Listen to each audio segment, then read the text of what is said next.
Hi, this is Corina Brito, and with Classics and Beyond, today I'm delighted to have a group that's breaking all the rules, what is to be a string quartet. We're going to be talking to Ethel, so see you shortly.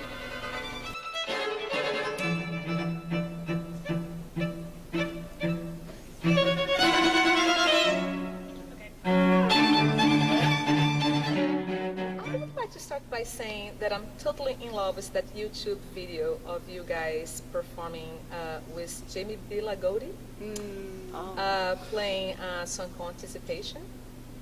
And this is absolutely like just as breathtaking. It has been my latest joy to kind of listen to that all the time. We are hey yeah, yo hey yo hey ya hey hey hey ya hey yo hey hey ya. We are hey hey hey yo. We are hey yeah yo hey ya hey ya hey hey ya hey hey ya. We are hey hey hey. I'd love to hear about your connection with the Native American Composers Apprenticeship Project and how it started. Well, the Native American Composers Apprenticeship Project is designed and run by the Grand Canyon Music Festival, and they hold it every year in September. Just as their school year starts, they bring a professional composer with our kind of training, but with a Native American background, with a Native American heritage, to work with high school students among the Navajo and Hopi. And all in all, it's usually about a group of about 25 students who generate an original piece of music based on their own sense of what they want to say. The composer shows them how to notate it in our terms, and we are then brought to perform it for them. So we read it, we discuss the pieces with them so they get a better idea of how to communicate with us. We learn their colors and finally perform it both for them in their schools and then back at the Grand Canyon Village for the tourists, and it's taped for public radio. So it's been an unbelievably life-changing experience over 10 years. We've been doing this now for almost 10 years. And we've participated in the birth of hundreds of new pieces of music. The work with James Bilagody came because his daughter was one of the very first girls we worked with as a composer there.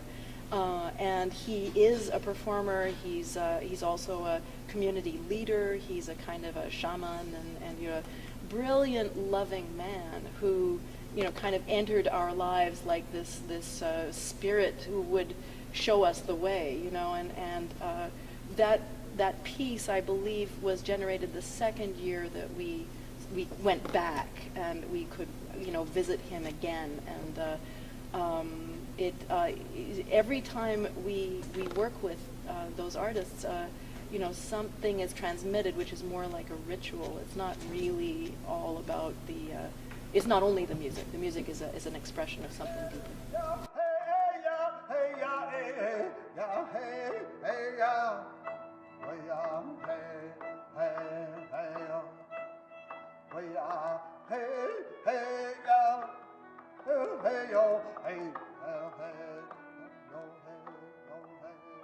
Would you feel that this has somehow affected the way you perceive music nowadays, Absolutely. the way you interpret it?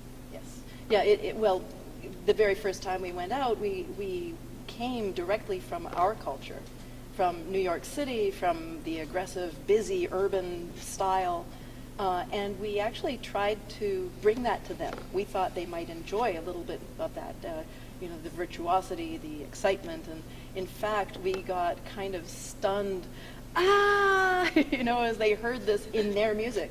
It just made no sense to them. So we had to turn around and recognize that this was a prejudice of ours, and to slow down and listen and react much more patiently, which in fact has informed most of the rest of the music we make now, and is to everyone's benefit. It's something I think most of our composers really appreciate.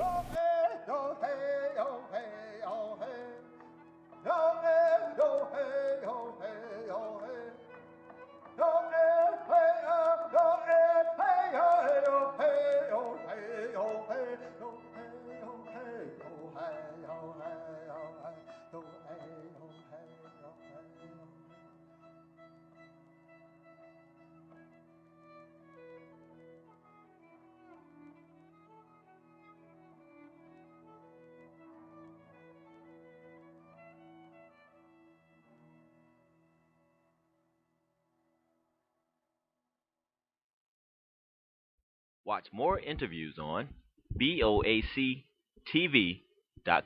Your ticket to music and the performing arts.